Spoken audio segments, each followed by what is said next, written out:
Une jeune mécanicienne fauteuil roulant d'un enfant handicapé. Quelques jours plus tard, un père célibataire, PDG, atterrit en jet privé et l'amour les trouve. Le soleil était bas dans le ciel, projetant de longues ombres ambrées sur le tronçon sinueux de l'autoroute qui menait à la petite ville endormie de Millstone. La poussière dansait dans la lumière dorée tandis qu'une Rolls-Royce fantôme noire de jet s'arrêtait doucement près d'un vieux garage usé par les intempéries, à la peinture écaillée et portant une enseigne délavée, Kelly's Auto Repair. À l'intérieur du garage ouvert, Kelly Monroe, une mécanicienne de 28 ans avec de la graisse sur son jean et de la détermination dans les yeux, serrait les boulons du moteur d'un pick-up. Ses cheveux bruns étaient relevés en un chignon désordonné et l'odeur d'huile de moteur s'accrochait à l'air autour d'elle comme une seconde peau. Elle n'avait pas remarqué la voiture de luxe s'approcher jusqu'à ce qu'elle entende le vacarme soudain à l'extérieur. Se retournant brusquement, ses yeux s'écarquillèrent.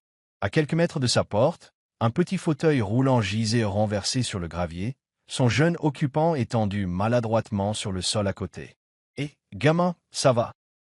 cria-t-elle en traversant le terrain en courant. Le garçon, âgé d'environ 5 ans, cligna des yeux bleus surpris en la regardant, le visage maculé de poussière, ses petites mains écorchées à vif.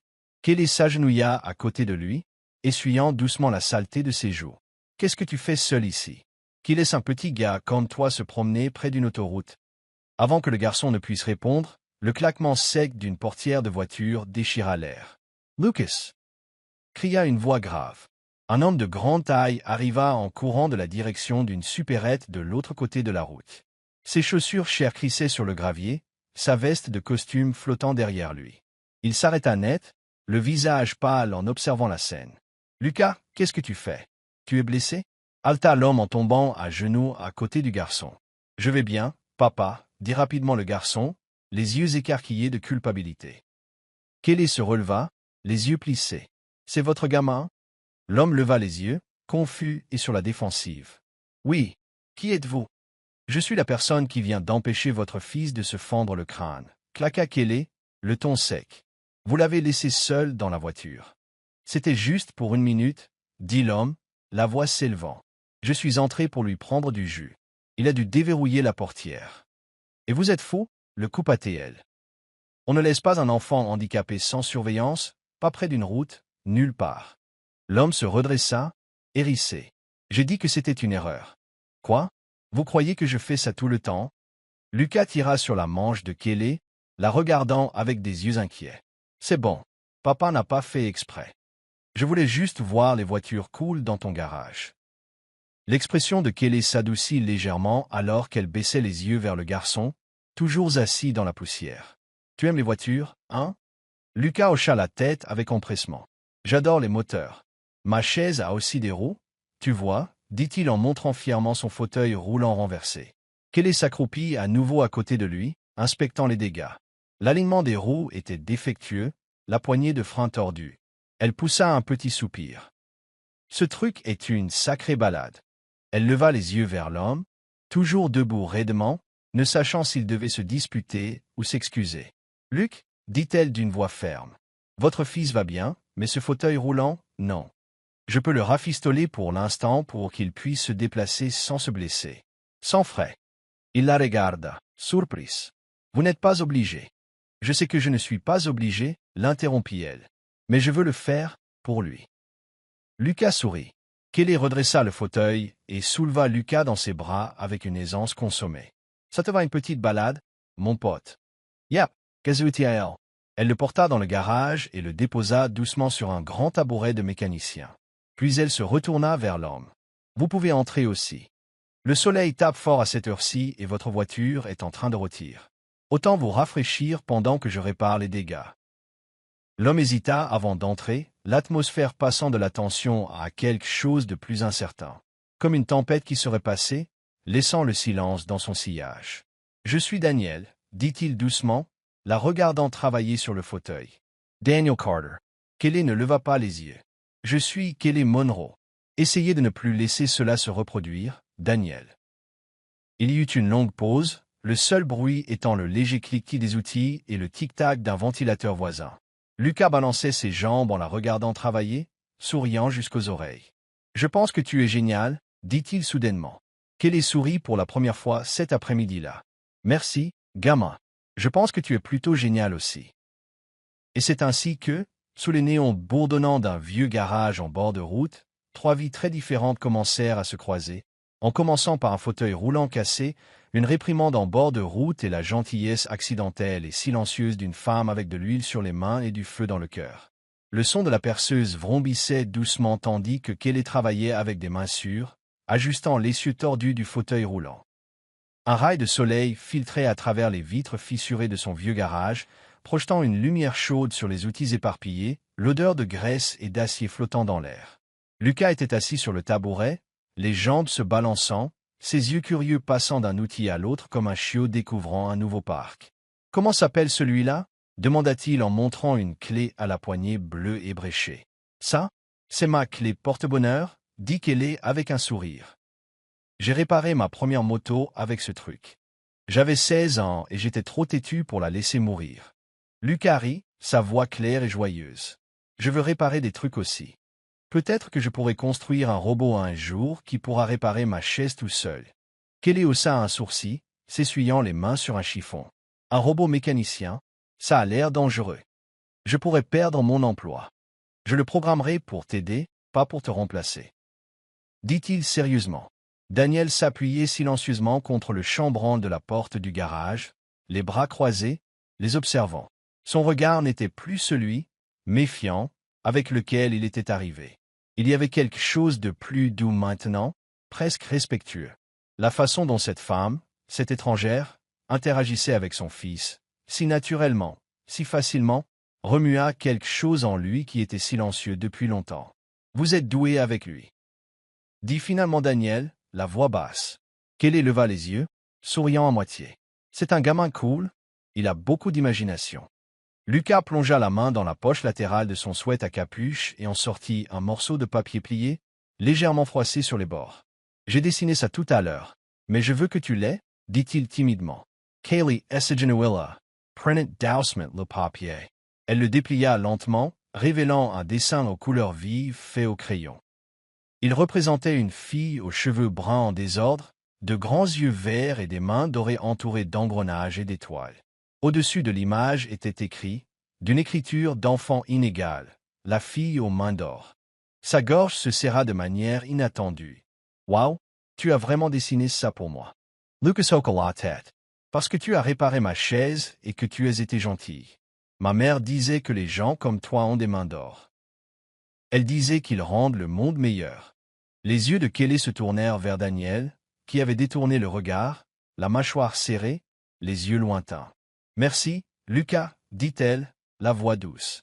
C'est le plus beau cadeau que j'ai reçu depuis longtemps. » Elle se dirigea vers le mur derrière son établi, dégagea un petit espace entre de vieux calendriers et des schémas d'outils, et épingla le dessin en plein sens. Pendant un instant, le garage sembla plus chaud, plus plein, comme si son cœur avait été illuminé de l'intérieur. Daniel Essavanka, s'éclaircissant la gorge. « Écoutez, je sais que ça va paraître étrange, mais avez-vous déjà envisagé de travailler avec des enfants? Avec quelqu'un comme Lucas ?» Elle pencha la tête. « Que voulez-vous dire ?» Il fit une pause, puis la regarda dans les yeux. L'aide habituelle de Lucas a démissionné le mois dernier. Depuis, c'est juste moi qui jongle entre le travail et m'occuper de lui à plein temps. Il a besoin de quelqu'un qui le voit, lui parle, le traite comme une personne, pas comme un problème à gérer. Kelly cligna des yeux, prise au dépourvu. « Vous voulez me battre ?» Pour passer du temps avec lui, quelques heures par jour, jouer, lui apprendre des trucs, parler de robots ou de motos ou de ce sur quoi vous avez accroché tous les deux, dit Daniel. Vous avez un don avec lui. Et je l'ai vu. Elle se pencha en arrière contre l'établi, les bras croisés, le front plissé. Je suis mécanicienne. Je gère cet endroit toute seule. Je ne suis pas une nounou. Je ne vous demande pas d'être une nounou, dit-il gentiment. Juste, une présence. Quelqu'un de réel. Elle regarda Lucas, qui faisait tourner lentement une de ses clés dans son giron, fredonnant pour lui-même. Peut-être que je pourrais essayer. Juste pour quelques jours. Dit-elle lentement. Voir comment ça se passe. Daniel hocha la tête. C'est plus que suffisant. Il sortit de son portefeuille et lui tendit une carte de visite élégante et gaufrée. Si vous décidez de continuer, appelez-moi simplement. Je peux ajuster mon emploi du temps ou demander à mon chauffeur de l'amener ici, ce qui vous convient le mieux. Kelly prit la carte, ses yeux parcourant le nom. Daniel Carter, PDG Carter Tech Industries. Elle releva les yeux, un sourcil haussé. Alors, c'est ça le secret derrière la voiture de luxe. Il haussa les épaules avec un léger sourire. Je n'en parle que si je dois le faire. Les gens deviennent bizarres quand ils entendent le titre. J'imagine. Daniel tendit la main. Merci pour aujourd'hui, Kelly. Vraiment. Elle la serra, fermement et brièvement. Ne me remerciez pas, faites juste mieux la prochaine fois. Un petit rire lui échappa, le premier qu'elle avait entendu. Marché conclu. Après leur départ, le garage redevint silencieux. Kelly resta debout, fixant le dessin sur le mur, ses doigts effleurant le bord du papier. La fille aux mains d'or, murmura-t-elle. Elle retourna à son établi, mais ses yeux ne cessaient de dériver vers le mur. Quelque chose avait changé, pas seulement dans sa journée, mais dans son monde. Et pour la première fois depuis des années, Kelly Monroe se demanda si peut-être, juste peut-être, sa vie était destinée à plus que des boulons et des moteurs. Peut-être qu'elle avait de la place pour un petit garçon en fauteuil roulant et le mystérieux père qui la regardait comme si elle était quelque chose d'extraordinaire. Le faible rugissement des moteurs brisa le silence du ciel matinal alors qu'un élégant jet privé descendait vers la minuscule piste d'atterrissage régionale à seulement 10 minutes de Millstone. C'était un endroit rarement visité par les riches ou les puissants, une bande de béton à peine assez longue pour être appelée une piste. Mais ce matin-là, le jet atterrit avec une précision élégante, son fuselage poli brillant sous la douce lumière de l'aube. Daniel Carter descendit sur le tarmac, vêtu d'un costume bleu marine qui contrastait avec le charme rural des environs. Le vent attrapa sa cravate alors qu'il ajustait ses boutons de manchette, jetant un bref coup d'œil vers le SUV noir qui attendait au bord de la piste.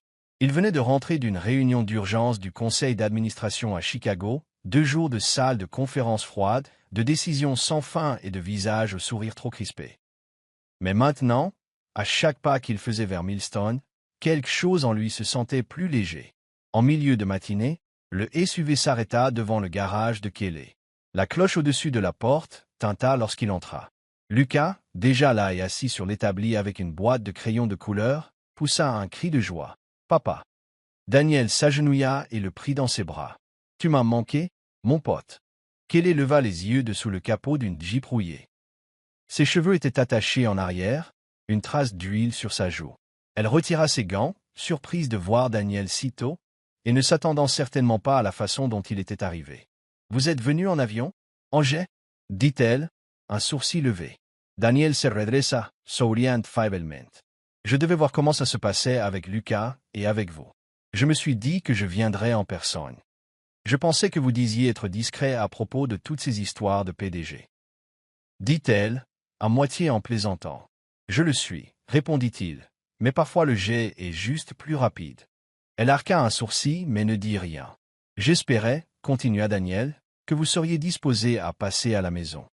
Nous pourrions parler davantage de votre rôle avec Lucas, de ce à quoi cela pourrait ressembler à long terme. Dînez si vous êtes libre. » Kelly hésita. Elle jeta un coup d'œil à Lucas, qui la regardait avec de grands yeux pleins d'espoir. « Y aura-t-il du dessert ?» demanda-t-il en souriant.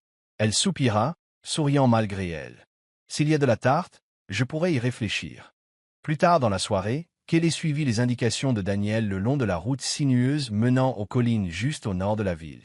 Lorsque le domaine apparut, son souffle se coupa.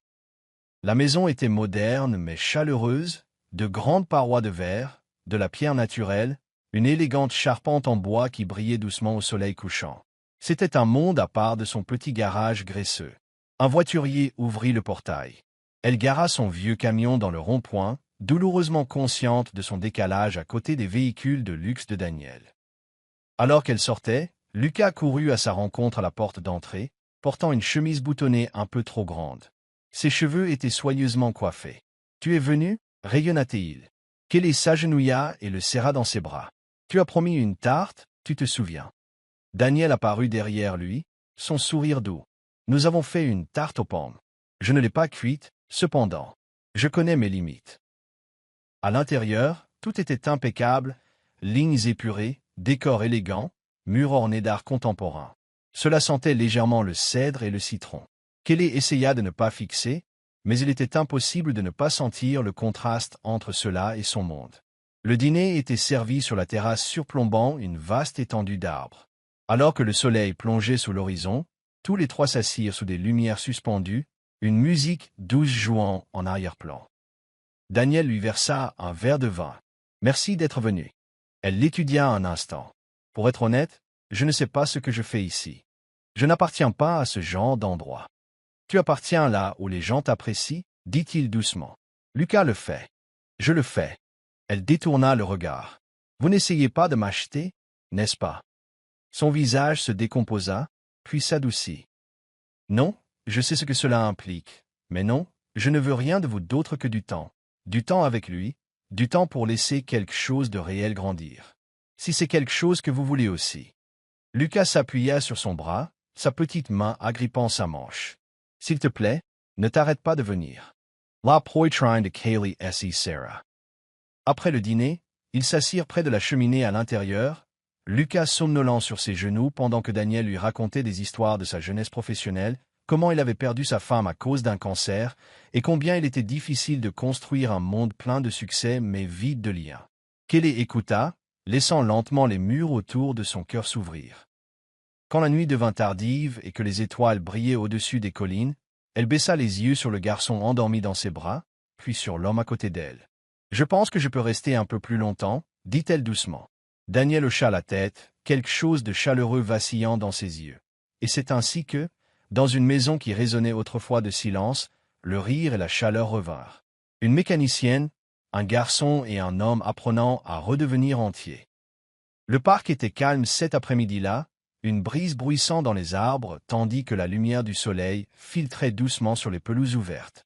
À l'ombre d'un grand chêne, Kelly était assise en tailleur sur une couverture de pique-nique, un hélicoptère jouait sur ses genoux, une boîte à outils à côté d'elle. Lucas regardait avec impatience, les yeux fixés sur ses mains. « Tu penses qu'il peut revoler?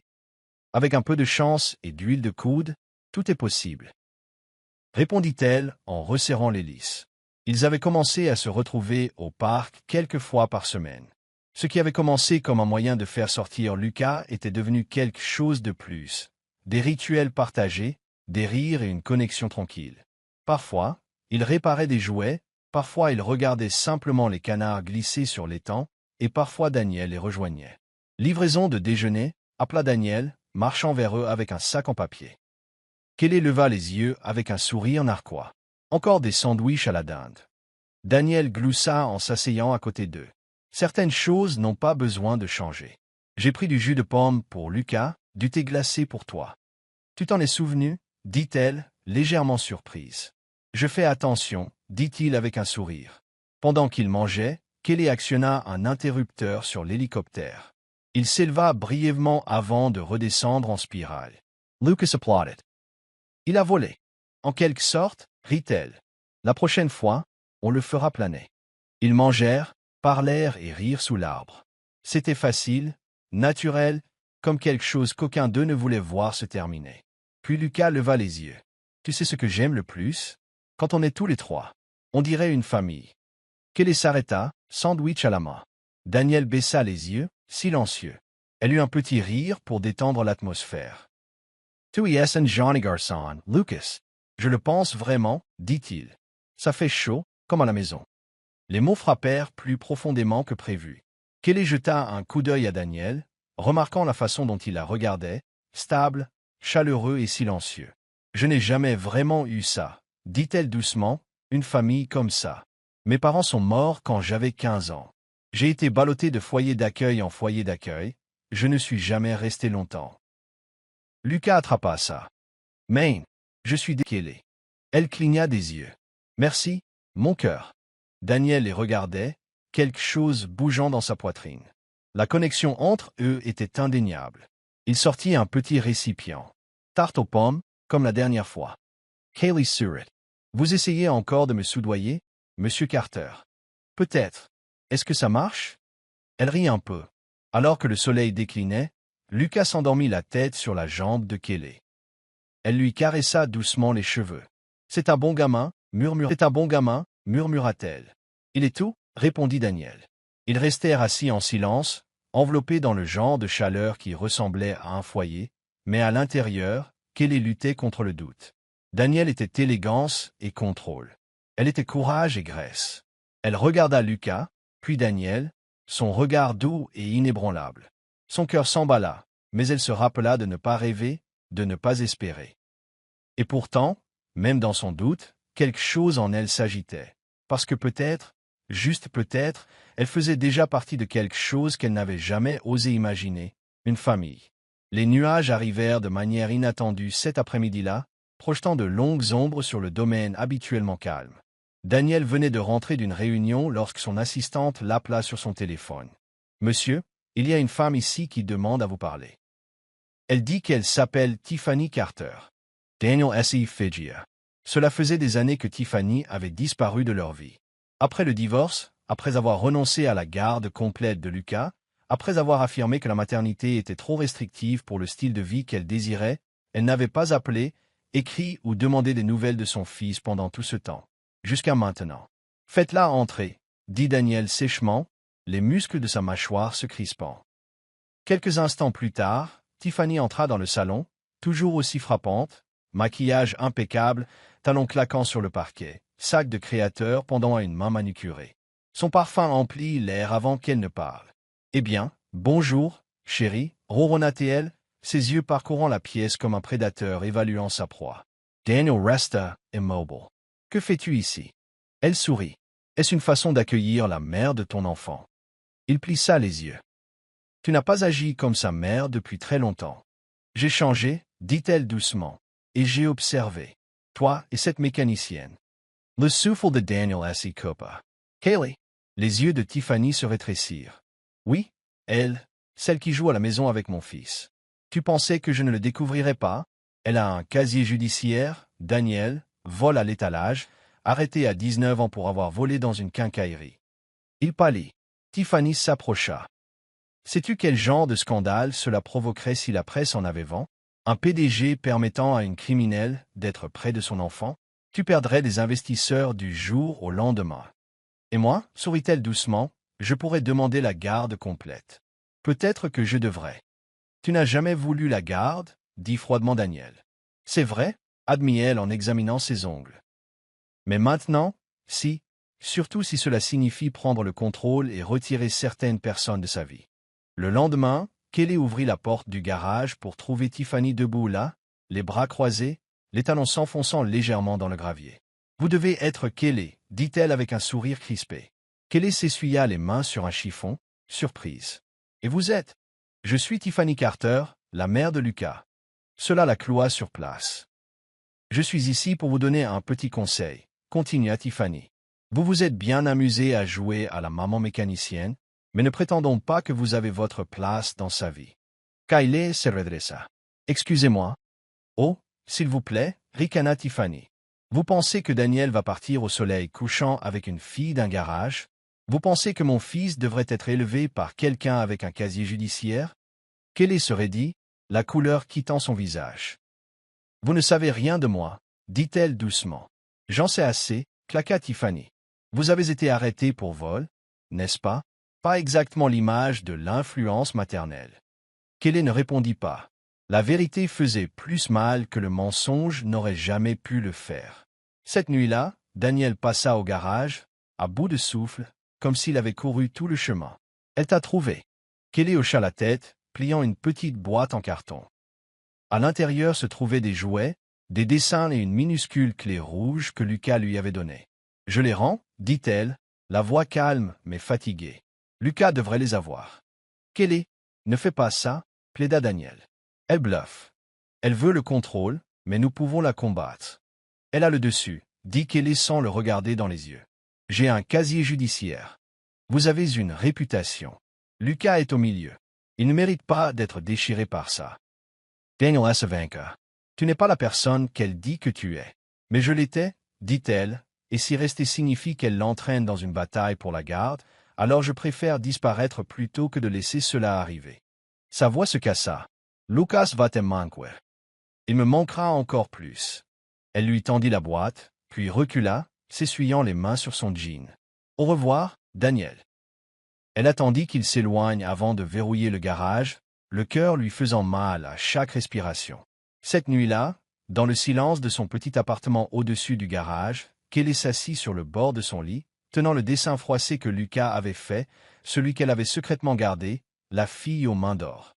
Elle traça les lignes avec ses doigts, des larmes tombant sur la page. « Il a besoin de quelqu'un de mieux. » murmura-t-elle dans le noir, quelqu'un avec les mains propres. Mais alors que le vent hurlait dehors et que la nuit se refermait autour d'elle, une partie silencieuse et têtue, lui chuchota en retour. Ou peut-être qu'il avait juste besoin de toi. La pluie cinglait les fenêtres du domaine Carter, le vent hurlant comme un animal blessé. À l'intérieur, la maison autrefois joyeuse était lourde de silence et d'ombre. Daniel arpentait le sol devant la chambre de Lucas, téléphone à la main, ses nerfs se défilant davantage à chaque minute. Le médecin était venu et reparti, le diagnostic était clair. Lucas allait bien physiquement, pas d'infection, pas de virus, mais émotionnellement, il s'était renfermé. Fiévreux d'épuisement et de chagrin, le petit garçon refusait de manger, parlait à peine et pleurait jusqu'à s'endormir d'un sommeil agité. Daniel s'assit au bord du lit de Lucas, écartant les boucles humides du front de son fils. « Mon pote, s'il te plaît, » murmura-t-il, « tu dois essayer, juste une gorgée d'eau. » Lucas ne répondit pas, ses yeux restèrent fermés, les lèvres légèrement entr'ouvertes, la respiration superficielle. C'est alors que Daniel remarqua le papier serré dans la main de Lucas. Il le déplia doucement, le cœur se tordant en lisant les mots écrits en lettres capitales et tremblantes. « Si je ne peux pas avoir mademoiselle Kelly, alors je ne veux rien, je serai triste pour toujours. » Lucas. Le souffle de Daniel se coupa, il se leva brusquement, la poitrine serrée, la rage et l'impuissance bouillonnant ensemble. Il pensa à Tiffany, à la facilité avec laquelle elle avait tout perturbé, à la façon dont Kelly avait disparu dans le silence, convaincu qu'elle était le problème. Mais ce n'était pas le passé qui rendait quelqu'un dangereux, c'était l'absence d'amour. Et Kelly aimait Lucas, c'était tout ce qui comptait. Sans réfléchir, Daniel attrapa son manteau et ses clés. Dehors, la tempête faisait rage, mais il s'en moquait.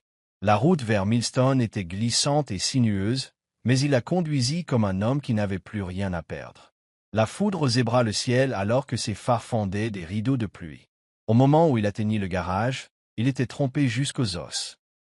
Il claqua la portière de la voiture et courut vers l'avant, frappant du poing contre la porte. « Kelly » cria-t-il. « Ouvre la porte, s'il te plaît. » Il n'y eut pas de réponse. « Kelly, c'est Daniel, j'ai besoin de toi. » Quelques instants plus tard, la porte grinça et elle apparut, pieds nus, dans un pull trop grand, les cheveux lâches et humides, les yeux fatigués et confus. « Daniel, » dit-elle, surprise. « Qu'est-ce que tu fais ici ?» Il s'avança, la pluie dégoulinant de ses vêtements, le désespoir dans les yeux. « C'est Lucas. Il ne mange pas, ne parle pas. Il est malade et il se renferme. Et il a laissé un mot, dit-il, te perdre le rendrait triste pour toujours. » Kelly halta doucement, sa main couvrant sa bouche. La voix de Daniel se cassa. Il ne veut pas de Tiffany. Il se fiche des tribunaux, des noms ou des erreurs passées. Il te veut. Il t'est choisi. Des larmes montèrent à ses yeux, la tempête extérieure reflétant la tempête dans son cœur. « Je pensais que je le protégeais, » murmura-t-elle. « Je pensais que partir était la bonne chose à faire. »« C'est toi qui as raison, » dit Daniel. « S'il te plaît, rentre à la maison, pour lui, pour nous. » Ils se tenaient dans l'embrasure de la porte, la pluie les trompant tous les deux, immobiles. Puis Kelly s'avança et Daniel la prit dans ses bras. Elle pressa son visage contre son épaule, sanglotant contre le tonnerre. Il la serra fort, comme si la lâcher pouvait briser le monde. « Je reviens, » murmura-t-elle. « Je ne le quitterai plus. » Moins d'une heure plus tard, Kelly entra doucement dans la chambre de Lucas. Les lumières étaient tamisées, l'air chaud et calme. Elle s'agenouilla à côté de son lit et prit sa main. « Et, petit homme, » murmura-t-elle. Lucas remua, ses paupières papillonnant. « Mademoiselle Kelly. »« Je suis là, » dit-elle, la voix brisée. « Je suis juste là. » Ses petits bras l'atteignirent et elle le prit sur ses genoux, le berçant doucement alors qu'il se nichait contre elle. Daniel se tenait dans l'embrasure de la porte, regardant silencieusement la couleur revenir sur les joues de son fils pour la première fois depuis des jours. Kelly leva les yeux et rencontra les siens, et à cet instant, quelque chose de non dit passa entre eux, quelque chose de réel, d'inébranlable. Leur petite famille avait été brisée, mais l'amour, têtu, usé par les intempéries, inconditionnel, l'avait ramenée, et cette fois, elle resterait. Les jours suivants se déroulèrent comme une tempête à laquelle Kelly ne s'était pas préparée. Tout commença par une photo granuleuse, elle sortant de la voiture de Daniel, Lucas endormi dans ses bras. Le titre fit le tour de tous les sites de divertissement dès le matin. Un PDG milliardaire entretient une liaison secrète avec une mécanicienne de petite ville. Bientôt, les tabloïds transformèrent l'histoire en quelque chose de grotesque. Ils la qualifièrent de croqueuse de diamants au passé criminel, la fille du garage qui avait attrapé un milliardaire, tordant chaque fait jusqu'à ce que la vérité disparaisse derrière des titres tapax en grave-l'œil. Kelly se tenait devant le miroir de la petite salle de bain du garage, serrant son téléphone, lisant les commentaires. Elle se sert juste de lui. Où était-elle quand il a bâti son empire? Il le regrettera, croyez-moi. Ses mains tremblaient, la vieille en trempait de nouveau comme une ombre, son casier judiciaire, son passé, le sentiment qu'elle n'appartiendrait jamais vraiment à un monde de chaussures cirées et de pouvoir discret. Puis vint Tiffany. Elle arriva non pas avec des talons et du parfum cette fois, mais avec le feu dans les yeux et des papiers juridiques à la main. Tu aurais dû rester à l'écart, crachatait-elle, acculant Kelly derrière le garage. C'est ton dernier avertissement. J'ai des avocats qui mangent des gens comme toi au petit déjeuner. Si tu ne t'en vas pas, je te traînerai, toi et ton histoire, devant tous les tribunaux de cet État. La voix de Kelly était à peine un murmure. Lucas ne veut pas de toi. Tiffany eut un sourire narquois. Il a 5 ans. Il veut des bonbons pour le petit déjeuner. Ce qu'il veut n'a pas d'importance. Alors peut-être qu'il devrait te le dire lui-même. La voix venait de derrière eux. Lucas était assis dans son fauteuil roulant près de la porte, Daniel à côté de lui, sa main sur l'épaule de son fils. Le garçon regarda sa mère, sans peur, sans faiblir. « Je ne veux pas vivre avec toi, » dit clairement Lucas. « Je ne t'aime pas comme je l'aime elle. Elle, c'est ma famille. » Le visage de Tiffany se décomposa une fraction de seconde avant que la fureur ne revienne. « Tu crois que c'est fini ?» siffla-t-elle. Daniel Asavanka. « Ça l'est. Tu l'as abandonné, tu as signé les papiers, et si tu essaies de lui faire du mal à nouveau, je te verrai au tribunal et tu perdras. » Tiffany leur jeta un dernier regard, amer et brûlant, avant de se retourner et de s'éloigner pour de bon. Mais même après son départ, les médias ne s'arrêtèrent pas. Ils déformèrent la déclaration de Lucas, remirent en question le jugement de Daniel, dépeignirent Kelly comme une femme manipulant un enfant en deuil et un homme seul. Cette nuit-là, Kelly fit son sac. Daniel la trouva sur le porche, assise sur les marches, son sac de sport à ses pieds. « Je ne peux pas rester, » dit-elle, avant qu'il ne puisse parler. « C'est trop. Je peux supporter d'être jugé pour ce que j'étais, mais je ne les laisserai pas blesser Lucas juste pour m'atteindre. » Daniel s'accroupit à côté d'elle, les yeux féroces et remplis de quelque chose qu'elle n'avait jamais vu auparavant. « De la conviction. L'aimes-tu » demanda-t-il. Elle hocha la tête. « Plus que tout. Et moi ?» Son soufflet s'écoupa. Elle ne l'avait pas encore dit à voix haute, même pas à elle-même, mais c'était là, gonflant en elle comme une marée. « Oui, » murmura-t-elle. « Alors laisse-moi te protéger, » dit-il. « Laisse-moi nous protéger. » Le lendemain matin, Daniel Carter apparut à la télévision nationale. L'animateur se pencha en avant, manifestement avide de scandale. « Monsieur Carter, les gens la traitent de croqueuse de diamants. Certains disent qu'elle en veut à votre argent, à votre nom. » Daniel l'interrompit, la voix calme et claire. « Elle s'appelle Kelly Monroe. C'est la femme qui a sorti mon fils de la poussière et lui a redonné le sourire. C'est elle qui est restée quand les choses sont devenues difficiles et qui n'est partie que pour le protéger. » Il regarda la caméra. « Elle n'est pas la personne qu'ils disent qu'elle est. C'est elle qui nous a sauvés, moi et Lucas.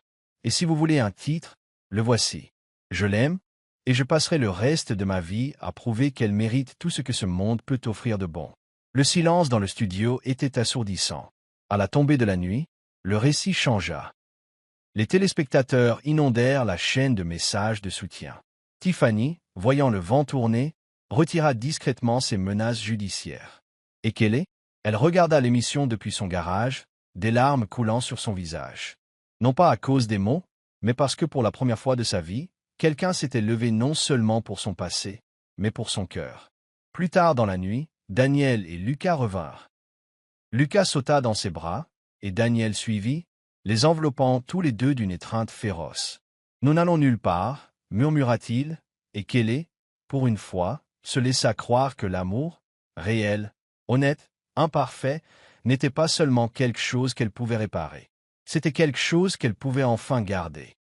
Un an plus tard, sous un doux ciel de printemps, Kelly Monroe devint Kelly Carter lors d'un mariage simple célébré derrière le garage où leur histoire avait commencé. Pas de lustre, pas de glamour, juste des amis proches, des rires et une arche en bois que Daniel et Lucas avaient construite ensemble, drapée de fleurs sauvages. Lucas, maintenant âgé de 6 ans, marchait fièrement dans l'allée en utilisant un déambulateur argenté, chose impensable un an auparavant. Des mois de thérapie et d'amour lui avaient donné cette force. Il portait les alliances dans une petite boîte en métal qu'il avait construite lui-même avec Kelly. En attendant à Daniel, il murmura avec un sourire. « Ne les laisse pas tomber, papa. » Kelly portait une robe en dentelle empruntée avec des marguerites dans les cheveux. Daniel, en gilet et manches retroussées, ne pouvait s'arrêter de sourire. Leurs vœux furent calmes et profondément ressentis. « Je n'ai jamais cru aux secondes chances, » dit Daniel, la voix étranglée par l'émotion, « jusqu'à toi.